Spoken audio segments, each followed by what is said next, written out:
When I say mental health in animation, what comes to mind? For some people, it may be this. Or this.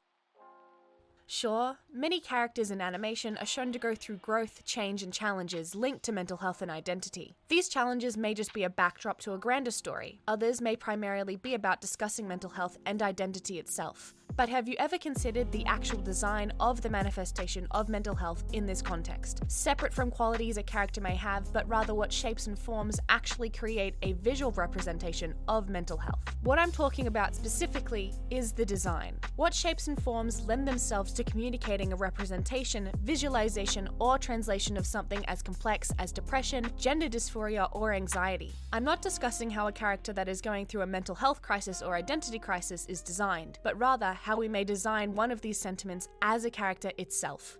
Grandpa Walrus is a short film that explores a family's experience with themes of grief. On a first watch, the film can come across as abstract. A lot of the visuals don't make a lot of sense without a further analysis. When we separate each of the family members into different facets, we can understand that each of them is processing the loss of a loved one individually and are each in a different stage of grief. The relationships between the 5 physically present characters and their lost loved one, Grandpa, is explored via allegorical visualizations of Grandpa that differ from character to character. For example, the 2 teenage daughters are uninterested with the scattering of Grandpa's ashes. They decide to go away and build a sandcastle and would rather not engage with the situation at all. This can be interpreted as the stage of denial. One of the daughters is dug into the sand up to her neck. Seaweed slowly begins to creep towards her and suffocate her. This can be interpreted as a visual allegory of the daughter's unwillingness to talk about the events and acknowledge the death of their loved one. This situation is only rectified by the removal of the seaweed. Allegorically, this can be representative of acceptance. The daughters are finally willing to talk about Grandpa's passing with the family. The son, Lucas, appears to have the most intense experience with grief.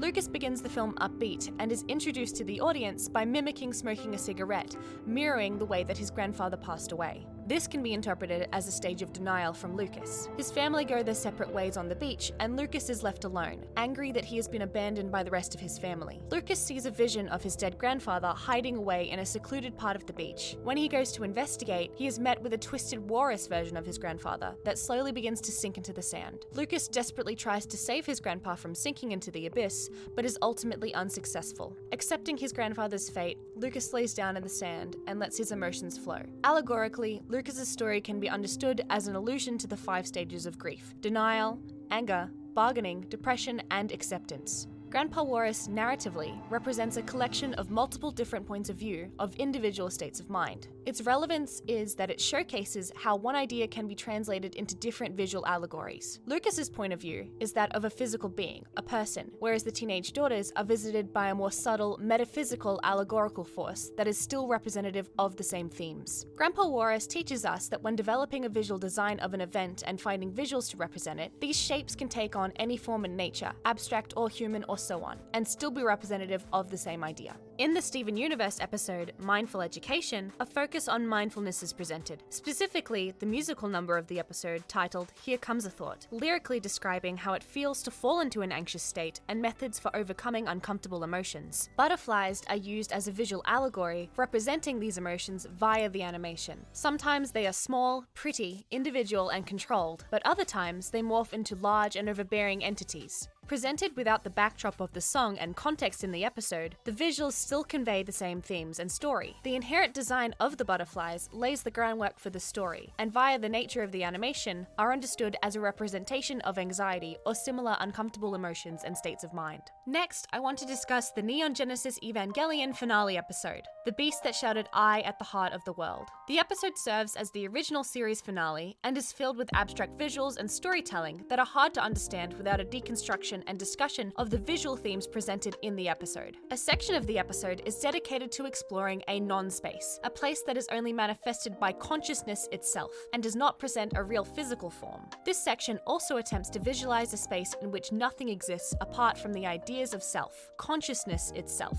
The animation in this segment is drawn on paper, unlike Cell for the rest of the series, and instead offers to contextualize the concept of nothing by stripping back its animation to a few frames and to sketch on paper. The lead character, Shinji, is placed in an environment that lacks physical form to his senses by literally stripping back the animation to its simplest state. This is communicated to audiences via the fundamental boiling down of the medium, bringing it to its most simple state of being, pencil on paper. Overall, this particular sequence can act as an excellent example of how the utilization of the medium of animation can be used to represent multiple layers of a subject. Animation can take on any form imaginable. By breaking the method down, it can be further expanded upon when thinking about the medium in relation to the subject matter. Now we've discussed examples of translations of mental health and identity that present themselves very individually. But how do we go about generating these ideas? Is there a method? Artists may draw from personal experience to tell a story. I've developed a method to further this inquiry based on the concept of hermeneutic phenomenology. Broadly, phenomenology can be defined as a method of study that aims to examine a phenomena from the perspective of those who have experienced it firsthand in order to examine a personal viewpoint. Hermeneutic phenomenology focuses on the interaction between a person and their life world, a term meaning that a person's reality is ineroxibly influenced by the environment in which they live. Martin Heidegger is credited with creating the hermeneutic circle, a method of examining subjects through a philosophical lens. This cycle has been retooled into various different ways. I have retooled the cycle similarly in order to create a method of self-evaluation and introspection to lend help to the design process of translations of mental health and identity. I've applied this method in the development of a short film titled Water. Stage 1. Understanding. To understand an experience on a simple baseline level. I began with focusing on a primary experience in my life that I can draw inspiration from. 2. Raising the question of what the experience meant. I asked myself how this event impacted my life. 3. Contextualizing the meaning via literature and associated qualities. For example, giving a foundation to the experience via adjectives in literature. I found words that resonated with the aforementioned experience I was attempting to convey.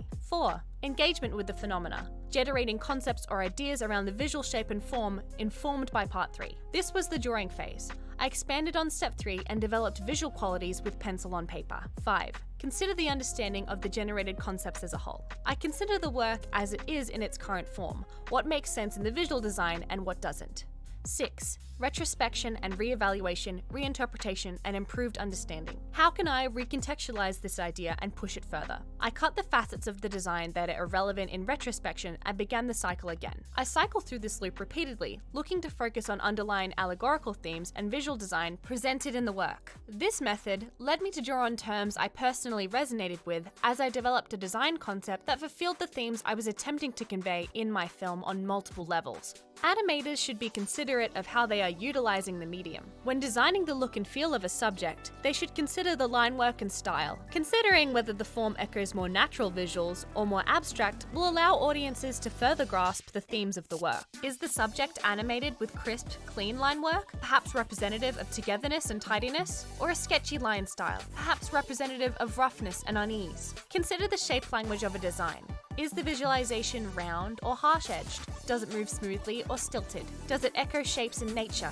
An animator should utilize the medium itself, finding unique ways to design and visualize complex ideas via the art form. The final outcome of a design that has been developed with these sentiments in mind will result in a final realization or visualization that encompasses complex themes and ideas in its entirety. Line work, movement, color, and form must all be considered in equal part in order to manifest a balanced whole design. In order to create a design that reflects complex ideas, the fundamental attributes of these complex subjects must first be broken down into individual simplified facets to be utilized as a foundation and expanded upon in each facet of the medium.